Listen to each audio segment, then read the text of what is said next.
नमस्ते friends, आज आपण पाहूया बाळूमामाच्या नावानं चांग भलं. दुर्गाप्पाला मामा म्हणतात. दुर्गाप्पा तू घरला जा लवकर आणि मी जे सांगितलं आहे ते लवकर कर. दुर्गाप्पा म्हणतो, मामा त्यात काय आहे आणि काय नाही आम्हाला काय बी ठाऊ नाही बघा. बापू म्हणतो, दुर्गाप्पा मामा सांगतात नवं, इथं बसून सगळं दिसतं मामांना. मामा म्हणतात, आणि हेच कारण आहे तुमचं घराचं वंश खुटतोय. तो दुसऱ्याचं वाटोळं करतोय, पण त्याला हे समजना स्वतःचं काय होतंय ते. बापू म्हणतो, दुर्गाप्पा मामा सांगतात तेवढं ऐक, म्हणजे कल्याण होईल तुमचं. सुमन म्हणते, पण त्या वस्तूचं करायचं काय. मामा म्हणतात, वाहत्या पाण्यात सोडून द्या. दुर्गाप्पा म्हणतो, मामा हे जरा अवघड आहे, तरी बी मी काहीतरी करतो. मामा म्हणतात, बरं आता वेळ घालवू नका, लवकर जावा घरी. दुर्गाप्पा आता घरी निघायला जातो. गणाप्पा म्हणतो, मालक असे किती दिवस चालायचं गावात, त्या बाळूमामाचं जप चाललाय. चंडाप्पा म्हणतो, अरे चालू दे की जप, त्यांचा जप कसा बंद करायचा मला ठाव आहे. गणाप्पा म्हणतो, पण मालक लवकर काहीतरी करायला पाहिजे नव्ह, समधी लोक म्हणतील बाळूमामासनी घाबरला आहे तुम्ही. चंडाप्पा म्हणतो, अरे हो चंडाप्पा, आज पतूर कोणाच्या बाला भ्याला नाही, तर हा बाळूमामा कोण लागून गेला रे. गणाप्पा म्हणतो, मालक उद्या असू नको व्हायला, समधी लोक त्याच्याकडे वळलीत आणि लोक सगळी तुमच्या विरोधात आवाज करायला वेळ नाही करणार.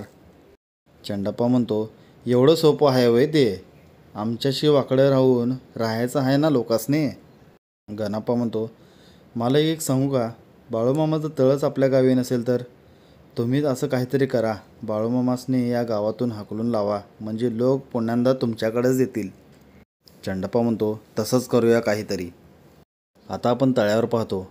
बापू म्हणतो, मामा हे बघा कोणीतरी लिंबू फेकलं इकडं. मामा हे लिंबू आलंय कुठून. सर्व लोक शोधू लागतात की हा लिंबू टाकला कोणी म्हणून. मामा इकडं तर कोणीच नाही आहे. मामा म्हणतात, अरे सुटकाळीच्या, माझ्या तळ्यावर लिंबू टाकतो सोयर. मामा त्या लिंबूवर भंडारा टाकतात आणि ते जाळून टाकतात. हे त्या चंडाप्पाचंच काम आहे, दुसरं कोण करणार. बापू म्हणतो, मामा त्याच्याकडे आता बघितलंच पाहिजे. मामा म्हणतात, मला लोकांचं काळजी आहे र, आधी त्यांची कामं करतो मग त्याला बघतो. बाप्या ही राख लांब टाकून ये आणि हात नीट धुवून घे. करू दे की त्याला काय करायचं ते चंडाप्पाला, त्याला नंतर समजेल काय होईल ते. दुर्गाप्पा आणि त्याची पत्नी घरी जात असतात. मध्ये वाटेत त्याची पत्नी विचारते, काय हे मला असलं काय आवडत नाही, मंत्रतंत्र आणि करतंय कोण आणि भोगतंय कोण. दुर्गाप्पा म्हणतो, काहीतरी करायला पाहिजे. सुमन म्हणते, हे बघा आपण करायचं एक आणि व्हायचं एक. जर आपण हे करताना भाऊजी पाहिले तर अवघड व्हायचं, आणि त्यांच्या वाटेला गेलेल्या लोकांचं काय होतं हे तुम्हाला माहीत आहे नव्ह. दुर्गाप्पा म्हणतो, ही काही साधी गोष्ट नाही, जर आपण असंच गप्प राहिलो तर आपला वंश खोटायचा. सुमन म्हणते, जे चाललंय ते चालू द्या असंच. दुर्गाप्पा म्हणतो, म्हणजे असंच ठेवायचं का, आपल्याला पोरं बाळ नकोत का. आता कसलाच विचार करायचा नाही, मामाने जे सांगितलं आहे ते काढून टाकायचं घरात जाऊन.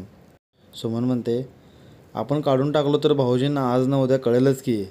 दुर्गाप्पा, मला काय ठाऊ नाही, पण धाडस केल्याशिवाय हे व्हायचं नाही बघ. गणप्पा त्या दुर्गाप्पाला येताना पाहतो आणि चंडाप्पाला सांगतो, तो बघा आता येतोय घरी, मामाने त्याचं कान भरला असेल म्हणून रातभर तिथेच होता. समजा सगळं बरोबर चाललं असताना तिकडे मामाकडे जायची काय गरज हा यासने.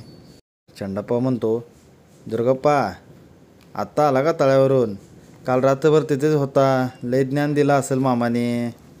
दुर्गाप्पा म्हणतो, अहो दादा समधी लोक होती तळ्यावर मामाची सेवा करत, मग आम्ही बी थांबलो तिथेच.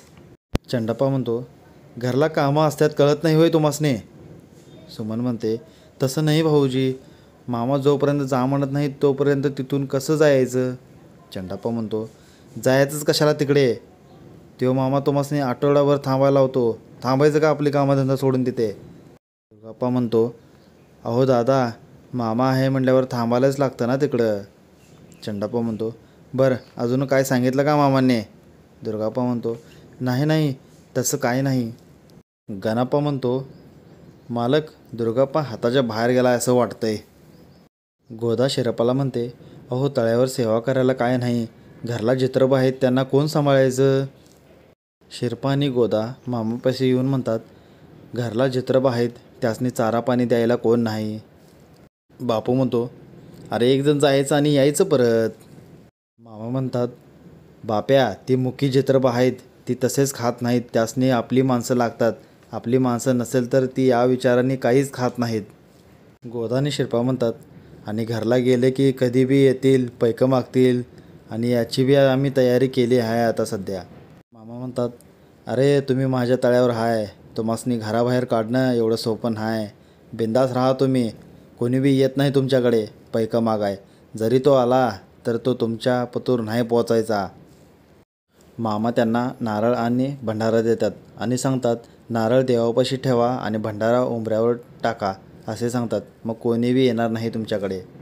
गोदा आणि शिरपा तिथून निघून जातात.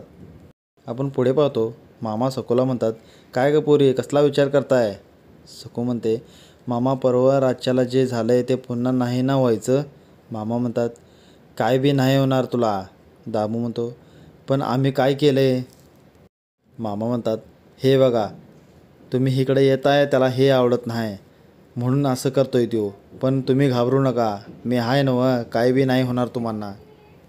इथे आजचा भाग संपतो. Thank you friends.